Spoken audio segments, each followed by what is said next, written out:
So we expect deal making to accelerate in 2018 as M&A is really proving to be an effective solution for companies looking to propel their strategic goals. We've seen consolidation in the payer industry, which has left many of these big biopharma companies exposed to a very challenging pricing environment, and we expect them to react by consolidating themselves. Furthermore, US tax reform, the availability of cheap debt and strong balance sheets has provided big biopharma companies the financial firepower they need to make these deals and overturn sluggish growth prospects in the face of patent expiries of their key drugs.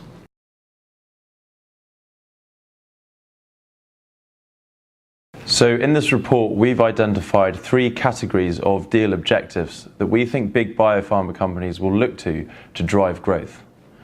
So for example, targeted deal making. We think that small biotechs with very highly focused development portfolios present very appealing options for big biopharma companies. Through these deals, the big companies can effectively outsource the development of their products, and this lowers any risk associated with development costs. However, the only catch is that these companies come with a very substantial price premium. This is a price that many big companies are willing to pay. However, some companies have noted concerns with valuations in fiercely contested therapy areas and opt for in-house development of products instead.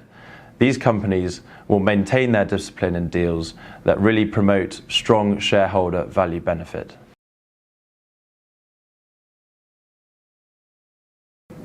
So I think following wider consolidation across the whole supply chain, that we will have another cycle of M&A in the manufacturing industry itself. So we have companies like Pfizer, which we expect to leverage their core competency in large-scale M&A, and this will spark a wider consolidation within the manufacturing industry. So on top of this, you have the threat of incursion from large technology companies such as Amazon, which are seeking to leverage their capabilities in data analytics and AI to really drive the next generation of healthcare. We expect a reaction from big biopharma companies who will look to increase their capabilities in technology and really stake a claim in a healthcare industry that is going to be swayed by technology in the future.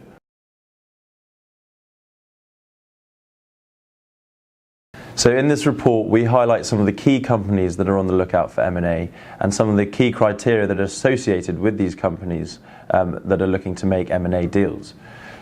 So for example, you have companies like Amgen, which have got a huge amount of overseas cash and are going to benefit hugely from US tax reform. Amgen is facing the patent expiry of its lead drug, Enbrel, and its pipeline is looking very much depleted compared to many of its big pharma competitors.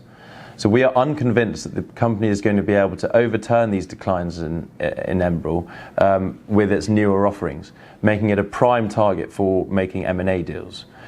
Furthermore, the company has stated that it is agnostic to the size of deal it makes and has said that it is happy to do both large-scale and small-scale deals if the price is right. So in terms of bolt-on deals worth between 2 and 10 billion, you have companies that own a limited number of clinically proven assets that can sometimes be already on global markets. So for example, you have Tesaro, which has recently received approval for its PARP inhibitor Zejula, and we expect this drug to have a very strong growth trajectory. You also have companies that own much earlier stage assets, and these companies are valued much cheaper but are associated with that risk of development. So for example, you have Selectis, which is developing some of the most advanced allogenic CAR-T therapies in phase 1. And finally, the report identifies much larger companies worth above 10 billion that will be very appealing to big biopharma companies that have the financial capability to make such a deal. So for example, Vertex, which has successfully launched several cystic fibrosis drugs and is really the leader in this market.